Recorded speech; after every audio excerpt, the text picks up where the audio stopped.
और दिल्ली एनसीआर में खतरनाक लेवल तक एक्यूआई पहुंच चुका है। जो यमुना का पानी है वो गंदा है और ऐसे में झाग का कहर है। प्रदूषण पर काबू के लिए अब ग्रैब 2 कड़े नियम, प्रदूषण से ये लेवल कम हो सकता है। दिल्ली एनसीआर में लगातार प्रदूषण का लेवल बढ़ता जा रहा है और खतरनाक लेवल तक ये प्रदूषण पहुंच चुका है। जो बड़ी खबर आ रही है कि ग्रैब 2 के जरिए अब इस पर लगाम लगाने की तैयारी होगी। कई जगहों पर एक्यूआई 300 के पार हो चुका है। और दिल्ली से कोमल इस वक्त हमारे साथ जुड़ी हैं। कोमल से जानकारी लेते हैं कि अभी क्या स्थिति है। कोमल, करीब 11 बजे का वक्त होने वाला है। सुबह सुबह स्मॉग बहुत ज्यादा होता है, अभी क्या स्थिति है और जो नियम पहले लागू किए गए और अब ग्रैब 2 की बात कही जा रही है उसका कितना असर दिख रहा है? बिल्कुल, देखिए, अगर राजधानी दिल्ली में प्रदूषण के स्तर की बात करें तो लगातार इसमें बढ़ोतरी तो देखने को मिल रही है, लेकिन सुबह 8 बजे की बात करें तो सुबह 8 बजे तक यहाँ का जो एक्यूआई है वो 317 पूरे दिल्ली का मापा गया है। आनंद विहार की बात करें तो आनंद विहार में सबसे खराब श्रेणी में एक्यूआई मापा गया है जो 377 है। लेकिन बात करें तो देखिए, जैसे ही दोपहर होने लगता है धीरे धीरे देखिए जिस तरह से थोड़ा जो मौसम है वो ठीक होने लगता है। लेकिन अगर आप सुबह तड़के सुबह अगर आप दिल्ली में बाहर निकलेंगे, अपने घरों से बाहर निकलेंगे तो सबसे पहले तो देखिए आपको जहरीली हवा का सामना करना पड़ेगा।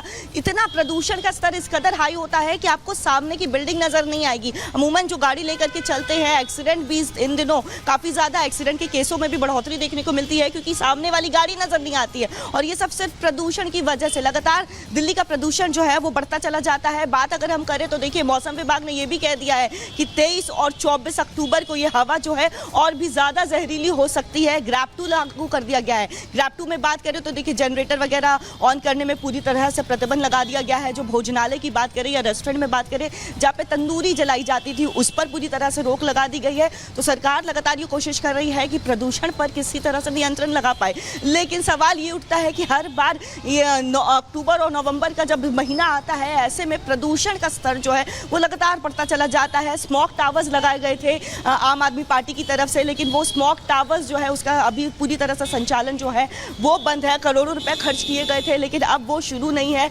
ऐसे में दिल्ली का जो है एक्यूआई लेवल वो पूरी तरह से बिल्कुल एक्यूआई लेवल चिंता का सबब है। और दिल्ली एनसीआर में दिवाली से पहले अभी से डर लग रहा है। जो माहौल है, सुबह की तस्वीरें कोमल बता रही थी, दिखा रही थी, सांस लेने में तकलीफ हो रही है। लेकिन दिवाली में क्या होगा, दिवाली के बाद क्या होगा, इसकी चिंता खाई जा रही है। एक रिपोर्ट दिखाते हैं।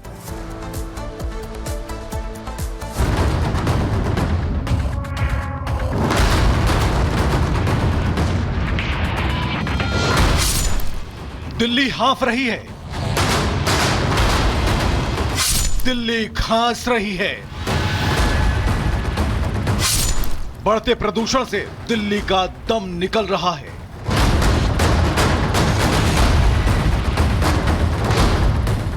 दिल्ली में प्रदूषण का स्तर लगातार बढ़ता जा रहा है। दिल्ली में एक्यूआई 300 के आसपास बना हुआ है और सोमवार को कई इलाकों में यह 310 दर्ज किया गया। इसी को देखते हुए एयर क्वालिटी मैनेजमेंट कमीशन ने ग्रैब 2 लागू करने का आदेश दिया है। एयर क्वालिटी मैनेजमेंट कमीशन ने अपनी जारी आदेश में बताया कि मौसम विज्ञान विभाग के पूर्वानुमान भी बताते हैं कि आने वाले दिनों में दिल्ली का एक्यूआई बहुत खराब श्रेणी में रह सकता है। ऐसा मौसम की खराब स्थिति और हवा न चलने की वजह से होगा। वहीं हवा की गुणवत्ता को और खराब होने से बचाने के लिए ग्रैब के दूसरे चरण के तहत सभी जरूरी कदम उठाए जाएंगे।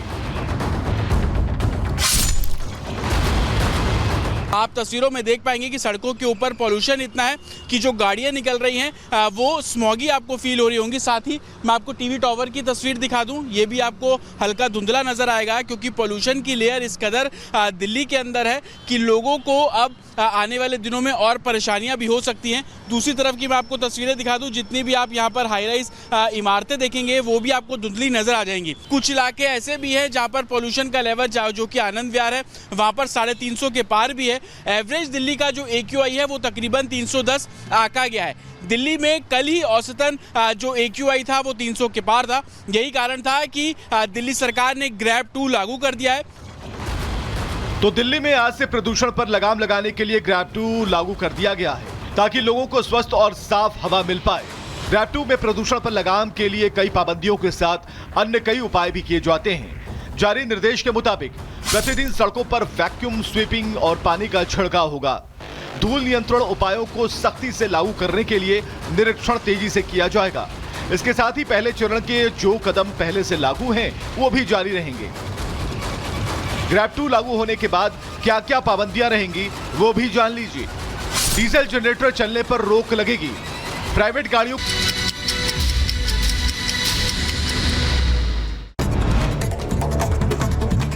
दिल्ली की आबोहवा एक बार फिर से खराब हो गई है। राजधानी की सड़कों पर नजर आ रहा है स्मॉग। 310 दर्ज किया गया AQI। बढ़ते प्रदूषण के बीच दिल्ली एनसीआर में लागू हुआ ग्रैब 2। डीजल से चलने वाले जनरेटर पर रोक। सीएनजी, इलेक्ट्रिक बस और मेट्रो के फेरे बढ़ाए गए।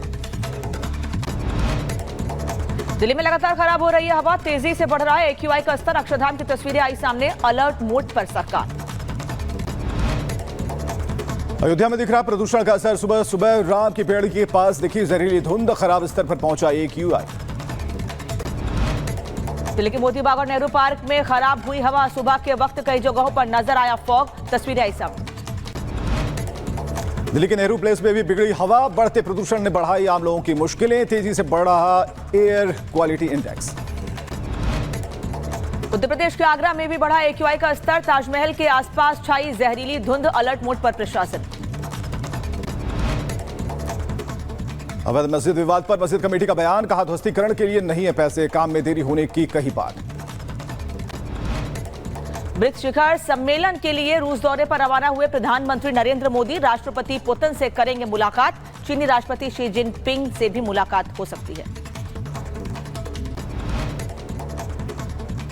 रूस के शहर कजान में 16वें ब्रिक्स शिखर सम्मेलन का आयोजन। 2 दिन के रूस दौरे पर प्रधानमंत्री नरेंद्र मोदी। पीएम मोदी का आज कजान में होगा ग्रैंड वेलकम। शिखर सम्मेलन को लेकर सजा पूरा शहर। कई देशों के नेता होंगे एकजुट। रूस दौरे को लेकर पीएम मोदी ने किया ट्वीट। लिखा ब्रिक्स नेताओं से मिलने को उत्सुक। साथ ही लिखा रूस के संग और मजबूत होगी साझेदारी। जम्मू कश्मीर में लश्कर के भर्ती मॉड्यूल का भंडाफोड़। लश्कर हैंडलर बाबा हमास पाकिस्तान से कर रहा था संचालन। 7 जिलों में काउंटर इंटेलिजेंस की छापेमारी। गृह मंत्री अमित शाह का आज गुजरात दौरा। नागरिक सुरक्षा होमगार्ड सम्मेलन का करेंगे उद्घाटन। झारखंड विधानसभा चुनाव के लिए कांग्रेस ने 21 प्रत्याशियों की पहली सूची जारी कर दी है। जामताड़ा से इरफान अंसारी, हजारीबाग से मुन्ना सिंह और जरमुंडी से बादल पत्रलेख को मैदान में उतारा गया। चुनाव से पहले झारखंड में बीजेपी को झटका। बीजेपी नेता लुइस मरांडी ने पार्टी से दिया इस्तीफा। झामुमो में शामिल हुए लुइस मरांडी। इस्तीफा देने के बाद लुइस मरांडी ने सीएम हेमंत सोरेन से की मुलाकात। लुइस मरांडी समेत 3 पूर्व बीजेपी विधायकों ने जेएमएम का दामन थामा। महाराष्ट्र में सीटों के बंटवारे को लेकर महागाड़ी में मारामारी। दिल्ली में हुई बैठक भी बेनतीजा रही। कांग्रेस ने माना 40 सीटों पर है विवाद। आज मुंबई में फिर होगी बात। एनसीपी अजीत पवार गुट ने जारी की स्टार प्रचारकों की लिस्ट। नवाब मलिक का नाम गायब। एनसीपी ने 27 नेताओं को दिया प्रचार का जिम्मा। बिहार के बेगूसराय में अस्पताल प्रशासन की बड़ी लापरवाही। निरीक्षण के लिए आए स्वास्थ्य मंत्री को सेफ्टी किट की जगह पहनाया जूते का कवर। अस्पताल प्रशासन पर खड़े हो रहे सवाल। जौनपुर में निषाद राज पार्टी ने मृतक मचरू के परिवार से की मुलाकात। न्याय दिलाने का भरोसा दिया है। पुलिस हिरासत में हुई थी मौत। सीएम मोहन यादव से मिली इन्फ्लुएंसर बिन्नू रानी। मीटिंग के दौरान मुलाकात। बातचीत सुनकर अफसरों ने लगाए ठहाके। बुलंदशहर में दिवाली से पहले खाद्य विभाग अलर्ट। गांव के एक प्लांट में की गई छापेमारी। सिंथेटिक दूध को नष्ट किया गया। दूध मावा और पाउडर का लिया गया सैंपल। मुजफ्फरनगर पुलिस का पत्थरबाजों पर एक्शन। 12 से ज्यादा पत्थरबाज किए गए गिरफ्तार। सीसीटीवी फुटेज के आधार पर की गई पहचान। मध्य प्रदेश के मंदसौर में नौकर ने 20,000 रुपए के लिए की मालिक की हत्या। 8 बार मालिक पर किया वार। वारदात को अंजाम देने के बाद आरोपी नौकर फरार। यूपी के झांसी में एक युवक के साथ मारपीट। कुछ लोगों ने जमकर की पिटाई। वीडियो सोशल मीडिया पर वायरल।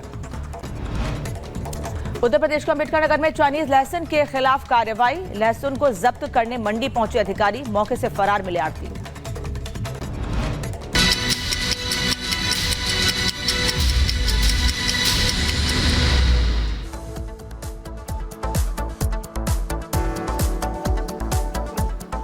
और बढ़ते आगे इस वक्त की बड़ी खबर आपको बता दें। समाजवादी पार्टी सांसद रामगोपाल यादव की मुश्किलें